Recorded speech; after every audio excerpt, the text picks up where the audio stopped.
दोस्तों, भारत में लोकसभा इलेक्शन चल रहे हैं और पूरे ही देश में हर तरफ इसी इलेक्शन का माहौल नजर आ रहा है। मगर इस बार इस इलेक्शन में जिस एक चेहरे ने पूरे ही देश के लोगों का सबसे ज्यादा ध्यान अपनी तरफ खींचा है, वह चेहरा है इकरा हसन का। राजनीतिक के हर गलियारों में इकरा हसन का नाम जरूर सुनाई देता है। स्पेशली सोशल मीडिया पर तो पिछले 2-3 महीने से पॉलिटिक्स में इंटरेस्ट रखने वाले लोगों के फीड इकरा हसन से भरे हुए हैं। उम्र तो सिर्फ अभी इनकी 27 साल ही है, मगर इतनी कम उम्र के बावजूद भी लोग इनके दीवाने हैं। इनकी काबिलियत और इनकी सादगी, तो सबसे पहला सवाल तो यही है कि आखिर यह इकरा हसन कौन है और आखिर इन इकरा में ऐसी भी क्या खास बात है कि सिर्फ और सिर्फ 27 साल की उम्र में ही इनको देश के सबसे बड़े इलेक्शन में टिकट मिला है। टिकट मिला तो मिला, तब भी तो सिर्फ लोकल सीट पर ही चर्चाएं होनी चाहिए थी, लेकिन आखिर पूरा देश का मीडिया ही इकरा हसन को इतनी ज्यादा अटेंशन लगातार क्यों दे रहा है? जरूर कोई तो राज छिपा होगा। आज की इस वीडियो में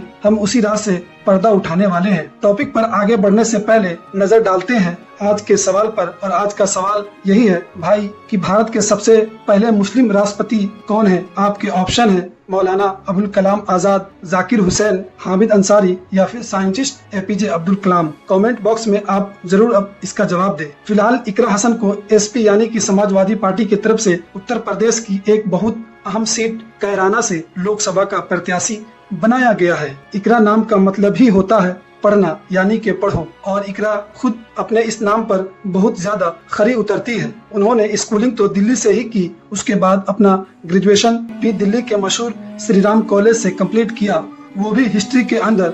फिर वो लंदन चली गई, जहां से उन्होंने कानून की पढ़ाई की, यानी कि लॉ में मास्टर किया। उसके बाद वो पीएचडी में भी इन्वॉल्व हो गई थी, मगर तभी अचानक से हालात ऐसे बने, या यह कहिए कि उनकी जिंदगी में वो बड़ा मोड़ आया जिसने सब कुछ बदल कर रख दिया, और उनको पीएचडी छोड़कर फौरन इंडिया वापस आना पड़ा। और जिंदगी का यह बड़ा मोड़ ही सबसे बड़ा राज है, जिसके बारे में हम आगे बात करेंगे। राजनीति इकरा हसन के खून में बसती है, अगर यह कहा जाए तो शायद कहना गलत नहीं होगा, क्योंकि इनकी फैमिली का राजनीतिक सफर सन 1984 में उस वक्त शुरू हुआ था जब इनके दादा ने कैराना लोकसभा सीट से ही कांग्रेस के टिकट पर जीत हासिल की थी। उसके बाद यह सफर कभी खत्म ही नहीं हुआ, क्योंकि दादा के बाद नंबर आया इनके फादर का, जिन्होंने राजनीतिक फील्ड में सारी ऊंचाइयों को छुआ। वो न सिर्फ लोकसभा और विधानसभा में ही जीते, बल्कि वह तो राज्यसभा भी गए और विधान परिषद भी मेंबर रहे। इसी वजह से उनका नाम गिनीज वर्ल्ड रिकॉर्ड में भी दर्ज किया गया है।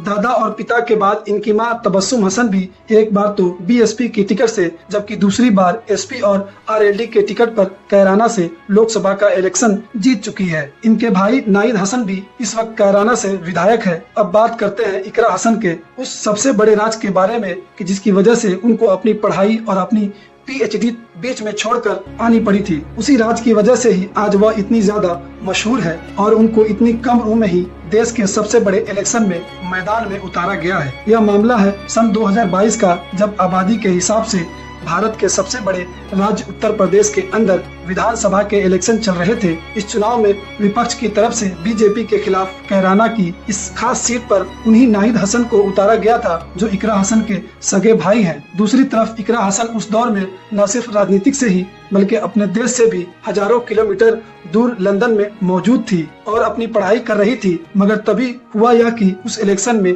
बीजेपी की तरफ से कैराना में हिंदू मुसलमानों से जुड़ा हुआ एक बड़ा मुद्दा उठाया गया और यह दावा किया गया कि कैराना का इलाका, जो अपनी ज्यादा मुस्लिम पॉपुलेशन को लेकर जाना जाता है, वहां पर लगभग 300 के करीब हिंदू फैमिलीज को पलायन करना पड़ा। मुसलमानों से परेशान होकर या मुसलमानों की धमकियों की वजह से उनको अपना घर बार छोड़ना पड़ा, दूसरी जगहों पर शिफ्ट होना पड़ा। हैरानी की बात तो यह है कि बीजेपी ने हिंदू पलायन से जुड़ा हुआ यह मामला अब कैराना तक ही सीमित नहीं रखा, बल्कि इस मुद्दे पर ही पूरे यूपी के इलेक्शन को लड़ने का फैसला किया गया। पूरे देश के मीडिया ने इस पर डिबेट वगैरह करना शुरू कर दिया। बीजेपी के बड़े बड़े नेता जैसा कि मुख्यमंत्री योगी आदित्यनाथ, होम मिनिस्टर अमित शाह और खुद प्रधानमंत्री नरेंद्र मोदी जैसे लोगों ने मोर्चा संभालना। सिर्फ अपने भाषणों में हर जगह इसका जिक्र किया, बल्कि डोर टू डोर जाकर कैंपेन भी किया। नाहिद हसन के, जिनके ऊपर ऑलरेडी मुकदमे थे, उनको ऐसे हालत में अब जेल में भी डाल दिया गया। तो कुल मिलाकर अब कैराना सीट पर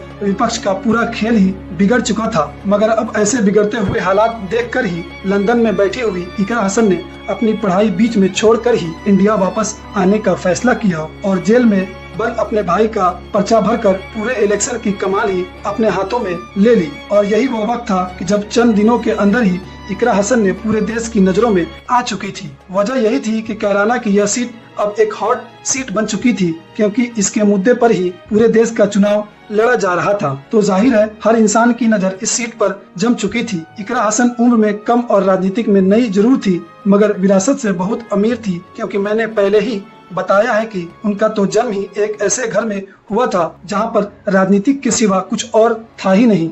बीजेपी के बड़े बड़े मतलब के चोटी के नेताओं के पूरे जोर लगा देने के बावजूद भी और खुद कैंडिडेट नाहिद हसन जेल में चले जाने के बावजूद भी यह सीट बीजेपी के खाते में नहीं जा पाई। और इकरा हसन के जो कुछ वक्त पहले ही देश में वापस लौटी थी, उन्होंने इस सीट पर अपने भाई को जीत दिलाई। यही वजह है कि बहुत सारे पॉलिटिक्स एक्सपर्ट मानते हैं कि इकरा हसन 2024 लोकसभा का इलेक्शन तो शायद 2022 में ही कंफर्म हो गया था, क्योंकि उन्होंने जिस तरीके से कैराना को मैनेज किया था और कैराना में जीत दर्ज की थी, वो बाकी बड़े बड़े सीनियर नेताओं की नजर में भी किसी एक बड़े अजूबे से कम नहीं था। एक बड़े पॉलिटिकल फैमिली से बिलोंग करने के बावजूद भी इकरा हसन ने बहुत कम वक्त के अंदर ही अपनी एक डाउन टू अर्थ यानी कि जमीन से जुड़े हुए नेता की पहचान बनाई, जो हमेशा बहुत सादगी के साथ आम लोगों के बीच रहती है। बाकी आज भी जब भी उनसे उस हिंदू पलायन के मुद्दे के बारे में पूछा जाता है, जिस पर 2022 का उनका पूरा इलेक्शन ही लड़ा गया था,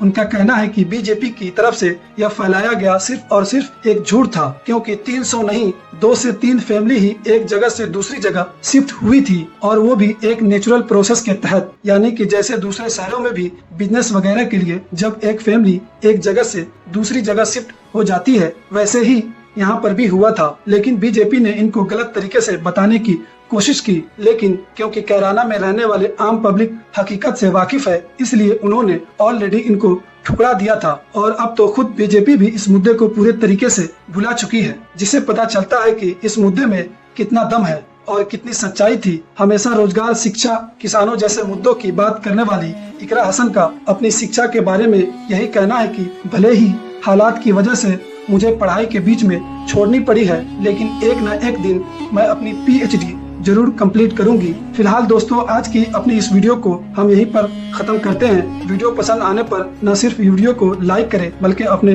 फ्रेंड के साथ भी जरूर शेयर करें। और इसी तरह की नॉलेजेबल और हिस्टोरिकल वीडियो हमेशा देखने के लिए हमारे चैनल को सब्सक्राइब करने के साथ साथ बेल आइकन को भी प्रेस कर दे। और हमें फेसबुक पे देख रहे हैं तो फॉलो जरूर कर ले।